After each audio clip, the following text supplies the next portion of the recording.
Jamaah. Iye. Oh jamaah. Iye. Alhamdulillah. Alhamdulillah masih di Islam itu indah. Buat yang baru bergabung, tema kita hari ini adalah bahayanya kalau hati merasa aman dari murka Allah. Kita akan menyaksikan sebuah tayangan dulu. Judulnya adalah efek berangkat sholat Jumat mepet waktu. Ini dia. Insya Allah. Jadi nggak boleh mepet waktu ya Ustaz. Gak boleh dong. Buru-buru Karena banget. nanti jatuhnya seperti yang tadi. Ah betul. Pertanyaan nih begini Ustadz. Iya. Kalau ada orang yang kita lihat ibadahnya bagus, sedekahnya lancar, ahlaknya bagus banget ya. Apa ini sudah bisa dipastikan dia selamat dari murka Allah? Silakan Ustadz. Makasih banyak. Izin Ustaz AR dan Ustaz Sam. Mohon maaf tanpa menggurui, hanya mengingatkan kepada kita semua. Tidak boleh puas dengan 3.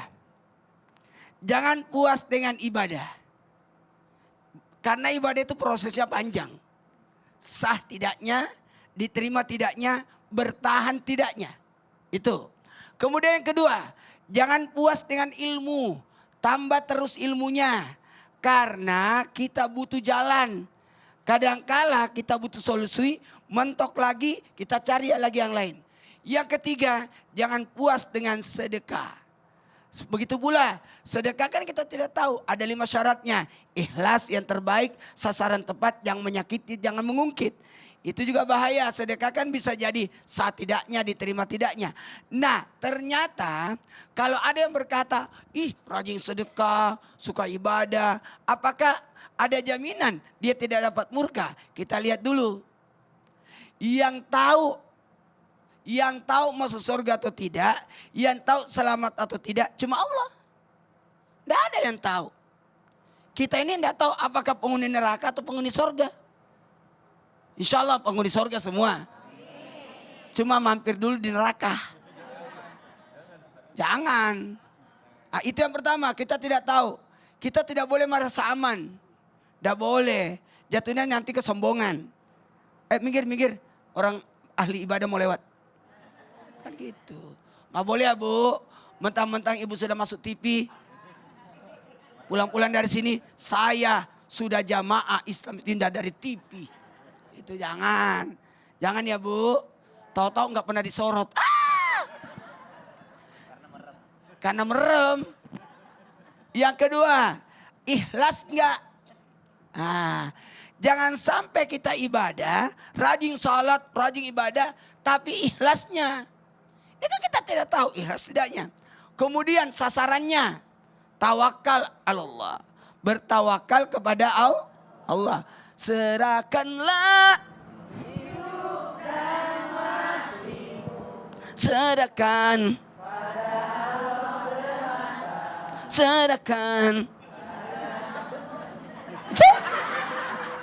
Serahkan sepenuhnya sama Allah. Jamaah.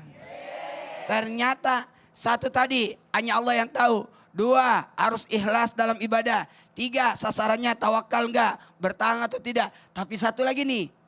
Adalah kita mohon terhindar dari apinya neraka agar mendapat ampunan dari Allah. Tidak ada manusia tidak punya salah dosa. Tapi bagaimana kita bisa memohon ampun. Mohon ampun, minta arahan. Istighfar, ditutup dosanya. Taubat, dihapus dosanya. Masya Allah. Tapi kalau kita berprasangka baik nih, wah nanti Allah akan terima. Prasangka baik itu nanti di ending. Oh, pada saat baik, kita sakaratul maut, baru kita berbaik sangka. Di saat ini jangan dulu. Nanti ketika kita sakarat, baru kita baik sangka. Saya selamat. Insya Allah harus ya. optimis. Tapi selama kita belum sakarat, jangan. Kita harus baik. Sekarang kita maksimalkan dulu ya Jangan Ustaz. berkata, saya sudah berangkat ke Tanah Suci 21 kali. Oh. Jangan begitu. Jangan. Saya kan sudah 21 kali, enggak boleh. Barusan disebut loh. Enggak boleh disebutin. Wah boleh tepuk tangan Ustaz Tapi kan Maulana. harus berangkat lagi. Insya Allah. Kita berangkat bareng gimana Ustaz? Iya. Oh insya Allah, amin. Insya Allah ya. Terima kasih Ustaz Maulana ilmunya Masya Allah. Sekarang kita masuk ke segmen Tanya Dong Ustaz. Kami semua tanya dong Ustadz. Siapa yang mau nanya Bu? Yang mau nanya siapa? Silakan angkat tangannya. Oke sebelah sini dulu boleh. Ibu boleh silakan. Boleh ke tengah Ibu sini silakan langsung bertanya ke Ustadz AR. Ibu sayang banget kacamatanya ya. Sampai dikasih ikatan. Boleh di tengah Takut Ibu, jatuh, sini Ustaz. punten. Takut jatuh. Iya. Sini Ibu, maaf. Sini, sebelah sini Tengah-tengah, boleh, Bu. tengah-tengah Ibu. Ibu, perkenalkan Oh, iya. nama. Silakan Ibu, namanya Perkenalkan siapa, namanya. dari mana? Cek, enggak ada soalnya. Nggak usah dicek-cek lagi, udah Silakan. benar. Assalamualakum warahmatullahi wabarakatuh. Waalaikumsalam Saya warahmatullahi Tian wabarakatuh. Bustomi dari Mas MT Nurul Hikmah. Nur Hikmah, Nur Mau Bandung nanya ya. sama siapa? Mau nanya sama Ustadz Ustadz AR. AR. Ustadz, boleh silakan. Mangga Ibu, mangga. Sini Ya. Bu, boleh. Iya. Nah, langsung. Kenapa Ibu? Ustadz, saya mau bertanya, Ya, mangga. pernah menegur seseorang yang sedang melakukan dosa, tapi beliau menjawab, dosa saya ini tidak sebesar dosa orang lain. Wush. Jadi dosa saya itu sedikit gitu. Jadi mengaku seperti itu. Subhanallah. Iya. Nah, bagaimana hukumnya membanding-bandingkan dosa seperti itu, Ustaz? Wah, membanding-bandingkan. Jadi pas diingetin dia bilang, oh Iya, dosa saya dosa mah saya sebesar orang sedikit. lain. Dia gitu punya ya. timbangan Ibu. Gimana Merasa ngukurnya begitu ya mungkin Ustadz ya? ya. Baik Ibu, itu aja pertanyaannya? Iya. Baik, Iya. boleh. Terima kasih Ibu. Boleh kembali ke tempat. Baik, ya, baik silakan Ustadz. Ya baik, terima kasih Ibu. Jadi kalau ditanya, ada nggak seorang yang ngerti tentang dosanya dan pahalanya? Ada nggak? Ya, hatta Nabi sampai sekelas Nabi Muhammad nggak juga tahu. Makanya apa?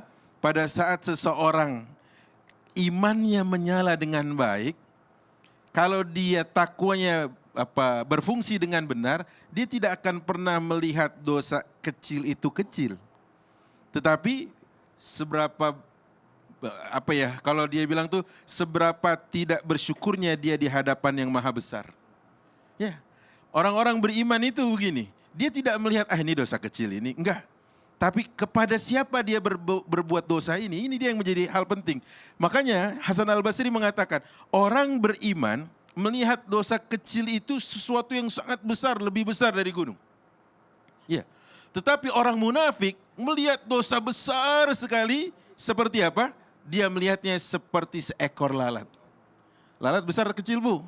Kecil ya kan? Tapi orang beriman enggak begitu. Dosa kecil dia lihat, ya Allah besar sekali ini, apakah nanti Allah memaafkan, apakah Allah mengampuni, apakah Allah menjadikan saya malah nanti jadi berat di akhirat saya? Karena dosa kecil tadi yang dilakukan di depan yang maha besar. Saya tanya sama ibu yang berkerudung hijau, dosa Nabi Adam, kesalahan Nabi Adam apa? Naon eta? Makan buah kan ya? Iya kan? Berapa kali seumur hidupnya makannya?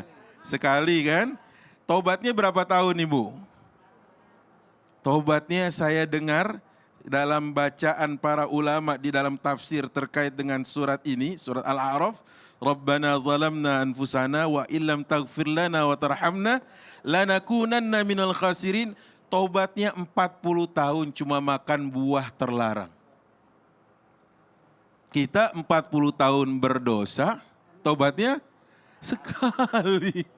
Kan ini kan bainas sama was sumur. Ibu tahu artinya? Antara sama itu langit, sumur itu sumur tempat air. Jauh nggak Bu jaraknya? Sangat jauh. Makanya apa? Para ulama memberikan guidance, panduan kepada kita.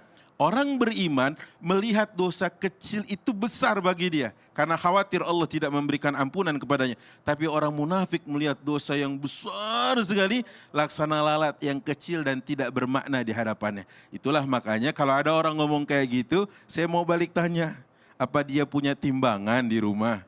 Timbangan dosa gitu kan? Karena apa? Kok dia bisa tahu dosa dia lebih kecil, lebih ringan daripada dosa orang lain? Jangan-jangan panitia surga. Surga, Masya Allah. Ustaz Maulana bahasa, makasih Ustaz. Jadi nggak boleh memandang dosa kecil itu sebagai dosa kecil ya Ustaz ya? Tapi lihat kepada siapa kita berbuat dosa itu.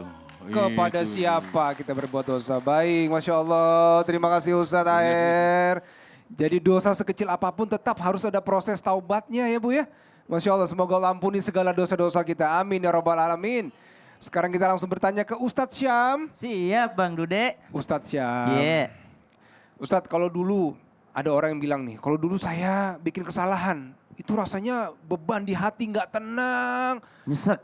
nyesek gitu ya. Tapi Iya. sekarang dosanya dilakukan berulang-ulang kok rasanya wajar-wajar aja. Ini ada yang salah nggak nih Ustaz? Subhanallah, tentu saja ada yang salah. Berarti sudah kurang sensitif hatinya. Berarti ini sudah dia. kurang merasa lagi hatinya. Menganggap yang salah sudah bukan salah lagi. Wah, jadi Tapi yang bahaya dong seperti ini jangan dibahas sekarang. Nah, kita bahas sesaat lagi, tetapi Islam itu indah, jamaah. Alhamdulillah.